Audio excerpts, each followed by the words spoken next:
Hello, magandang gabi walking listeners. Welcome sa I Walk, You Listen. Episode 41 na tayo ngayon. Kita-kits ulit tayo habang naglalakad sa tahimik at malamig na kalye ng lungsod ngayong gabi. Samahan niyo ulit ako, mag-chill, at pakinggan niyo ang panibagong kwentong hango sa Reddit. Revenge, utang and scam. Dinurog ko ang reputasyon ng pinsan kong nag-ghost sa akin matapos manghiram ng pondo. Sumpain niyo na ako pero hindi ko talaga kayang palampasin tong nabasa ko sa Reddit kanina lang habang nagko-commute ako.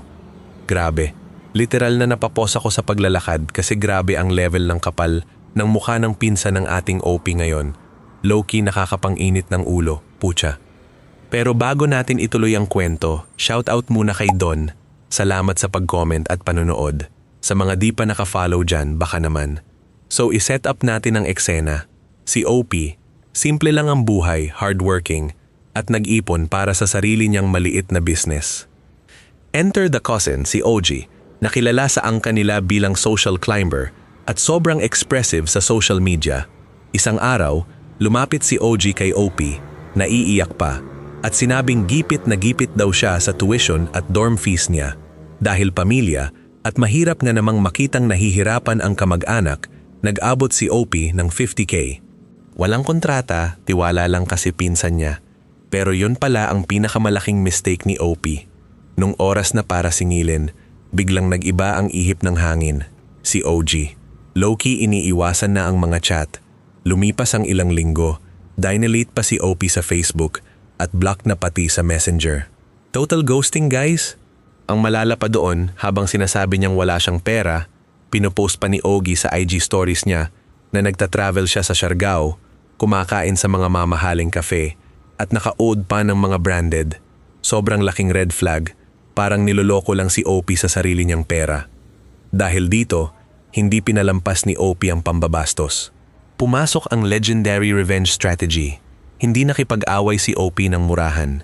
Ginamit niya ang sariling lakas ni Ogie laban sa kanya, ang reputasyon nito. Kumuha si OP ng mga screenshots ng usapan nila nung nagmamakaawa pa si Ogie, kasama ang GCash receipts at ang mga pinopost nitong luho sa Siargao.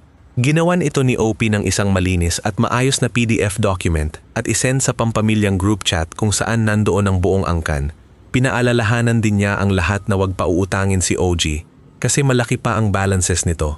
Hindi lang yon, sinama pa ni OP ang HR at colleagues ni OG sa iisang email thread bilang professional warning tungkol sa financial dishonesty nito.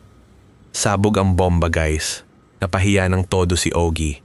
Wala siyang nagawa kundi magpapanic call kay OP habang umiiyak, nanginginig, at nagmamakaawang burahin ang posts at emails. Pero hindi na move si OP.